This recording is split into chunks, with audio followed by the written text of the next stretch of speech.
CG, I'm Madison. And I'm Kara. And we have your weekly announcements for the week of November 21st.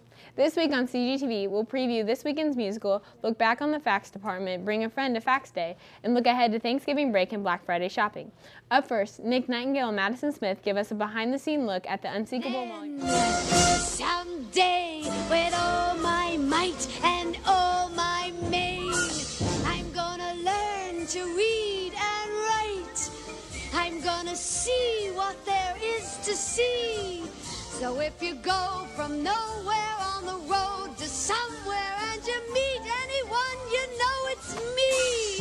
I'm gonna move. I'm Katie Swaney and I play Molly Brown in the show. Gladville, you've been pestering me for a month to come up here and see your claim. Telling me. I'm Jeffrey Robinson and I play Johnny Brown.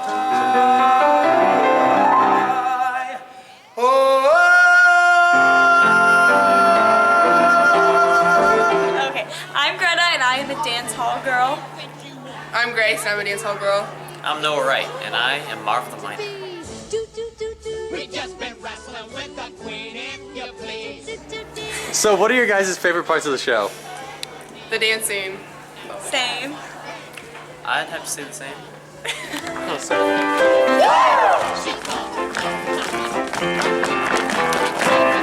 Really genuine. So it's really a great cast. We also have an excellent director in Kersey. Yeah, what we're going to do today, all we're going to do is, well, not all, but what we're going to do is scene changes and costume changes at the front. All the adults we have here really are passionate about what they do, so it's fun.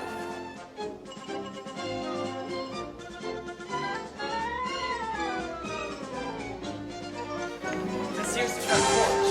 I got you.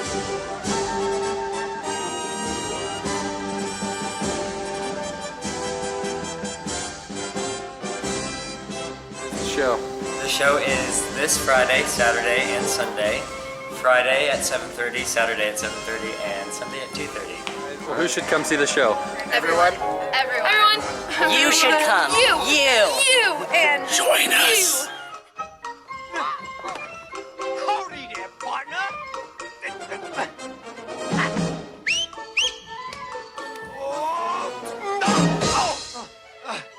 The queen.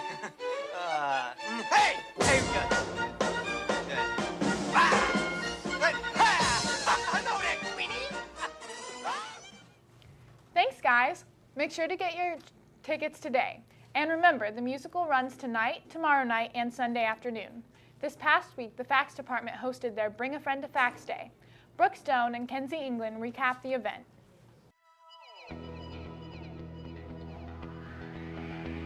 Bring Your Friend to Facts was open to all freshmen and sophomore students. The Facts Department continued community outreach by being more local with the Care Pantry. Facts students brought in cash donations or cleaning supplies to stack the shelves of the Center Grove Care Pantry. CG is helping clean the way for a brighter tomorrow. The Nutrition 1 students made pumpkin cupcakes for all attendants.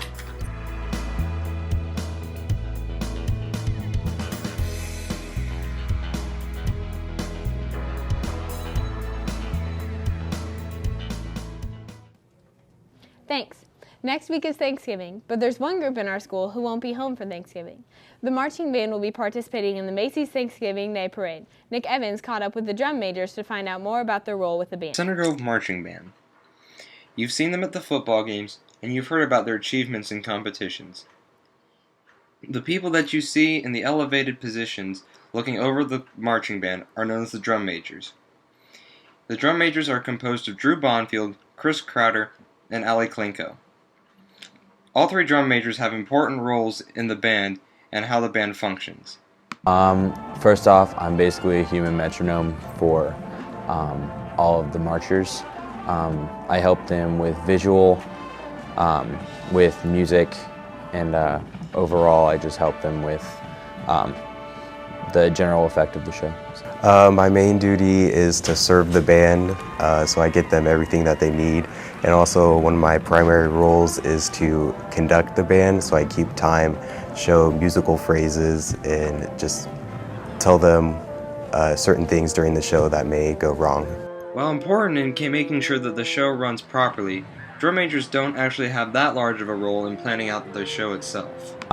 Drum majors aren't that high up in the totem pole, but we take what the directors want, and then we interpret that, and then we give that answer to the marchers. So. There are several factors as to why somebody would want to become a drum major. Some of these include past family members being in marching band, their love of music, their love of conducting, or other former drum majors influencing their decisions to join this elite rank. I was up for the challenge. I loved it ever since like my freshman year. I always looked up to the drum majors. It was always something that I really wanted to do, and now that it's happened, like when everyone asks me how I'm doing, I'd literally just say living the dream.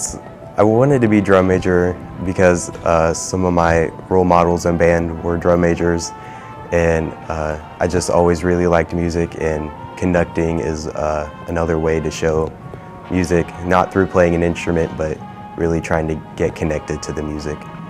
In 2009 through 11, it was Melissa Guerrero, then there was Blake Wild, and then Nilofer Rajapakar, Kaylin Kalinko. I think the drum corps drum major Dean Patterson, he marched Phantom Regiment for a couple of years, and then he was drum major for the rest of the years. So he was 3 years, I think. He's probably the most amazing conductor I've ever seen. So he was a very big influence on why I was drum major. So. Drum majors often leave marching band with several experiences that they feel has prepared them for life. I can really take away the leadership, and you know, for me going to college, it's a really good thing to just put on applications just so everyone knows who is a drum major. You know, they understand that like it's a very hard job, and it takes a while to get used to, but I mean, you can get a bunch of leadership skills from it. So there's a lot of teamwork in marching band, and being a drum major, you just have to think differently because you're a leader and you have to interpret everybody's situations in their lives and just try to connect with them. It was always something that I really wanted to do, and now that it's happened, like when everyone asks me how I'm doing, I'd literally just say living the dream, because I am. Thanks, Nick. Make sure to tune in on Thursday morning to watch the band march on the Macy's Thanksgiving Day Parade. While the band is in New York City, there are other students who will be celebrating Thanksgiving with friends and family. However, not all students will be eating the traditional Thanksgiving dinner. Henry Jones and Drew Walterman found out some of the unique meals students will be eating on Thursday. Thanks, Henry and Drew. After Thanksgiving dinner, many students and teachers will be heading out for Black Friday shopping. Samantha Aquino found out some quick tips to help make your shopping experience a success.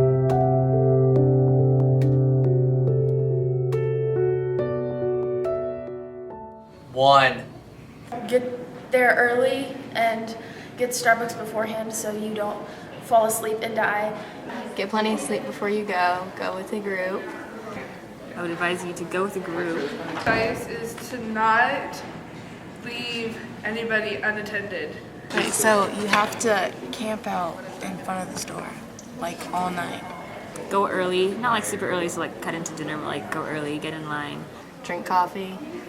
So my advice about Black Friday shopping would be get in lines very early, like 2 a.m. Make sure that you get to the stores early. 2. Make sure everybody is with you and just take it by a powerhouse and just ram people. Probably watch out for people. Kind of be careful because people get a little crazy. Wear comfortable shoes. My only thing is stay close to people you're going with and just sacrifice things if you have to, because you don't really want to get your face shoved into a metal shelf like I have. 3. Also, everyone's gonna try to go for the electronics. You don't want to do that. You want to go for like a throw pillow or like a Snuggie. Maybe get it for like $8 off. I'll take that deal any day. A couple days before, make sure that you check out all the sales because like you don't want to get there and then not know what's on sale. 4. Plan out what you want to get before you go. Have a plan, like know exactly what you want before you get there. Make sure you know what you're there to get because a lot of people usually go and then they just stand around the store, which makes it even more crowded. which I think that's probably why a lot of people just go out just because they want to be out. But if you actually want to get something, then make sure you're there for a reason. And make sure you get a basket because they go really fast. I get up super early. I refuse to go the night of Thanksgiving, but as soon as Thanksgiving is over, I leave and go get Starbucks and then go out and get in line for a store that probably doesn't open for the next 7 hours, so then we freeze our butts off. And definitely wear something warm because most of the time you'll be outside.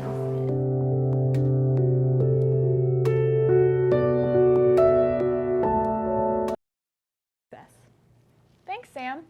While you're out shopping on Friday, you might think about buying a small toy for Interact Club's Riley Christmas Drive. Nick Nightingale caught up with club members about finding a little more about this drive.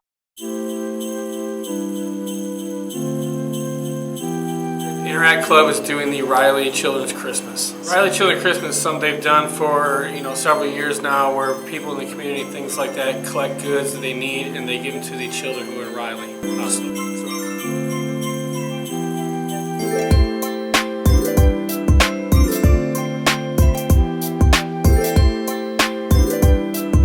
Interact Club is basically just a community service club, and we try to help out around the community.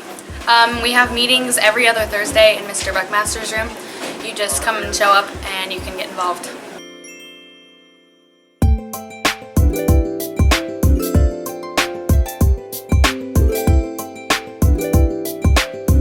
We'll be coming around the stars with boxes and talking to different stars, and if they're interested in collecting, we give them a list of all the goods that Riley needs, and when we're done gathering those the week after Thanksgiving, we'll deliver them up to the kids at Riley.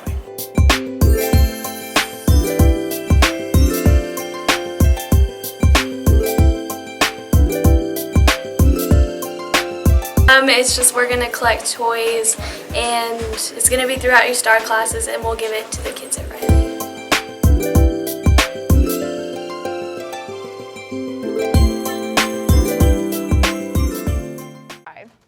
Thanks, Nick. Thanksgiving break will also be a busy few days for our winter sports teams. Blake Williamson and Alex Kenny preview the girls' swimming season, which opened this past Tuesday with a dual meet victory over Bloomington South.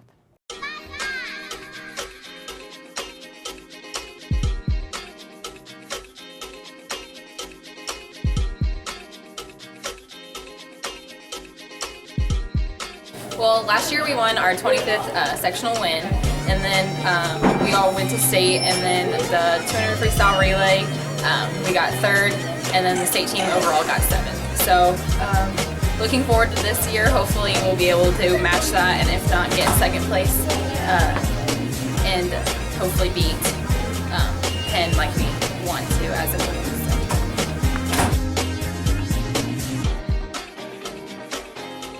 I think a lot of the swimmers' goals individually are just to drop time in their events, and then a lot of the team goals are to win sectionals again for the 26th year, and we also want to win county again. And there's a few swimmers this year who are probably going to get into state and get cuts for that too. In swimming, goal meets aren't really a big deal, so those aren't very important. But like sectionals is really big, and we usually dominate in that, and then at state, Carmel is our biggest rival. The most important thing to know when you're watching a swim meet is the order of events, so you know what you're watching.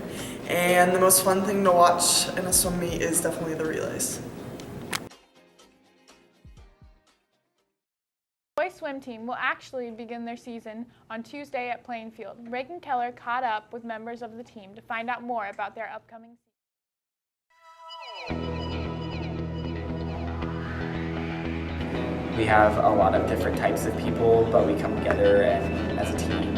We know how to race, we know how to rally, and it's a fun thing to be a part of.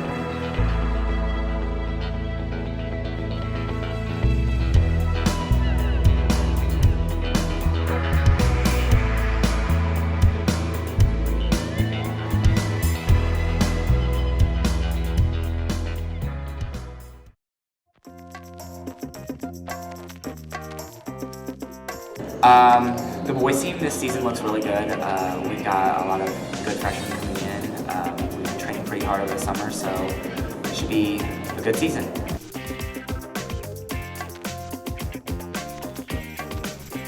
Being a swimmer, you spend a lot of time together as a team, so you start to learn the ins and outs of a specific person's personality, so you get to know someone really well, regardless of if you want to or not, but that's kind of something that's cool about being a swimmer, is the bonds that you make with people on the team.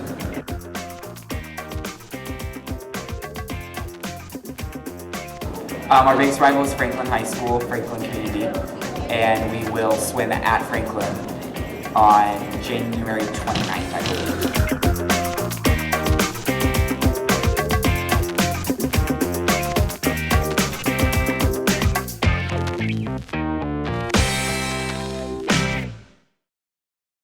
Thanks, Reagan. Make sure to tune in on Tuesday during last period as we preview boys basketball season and their season opener against Franklin.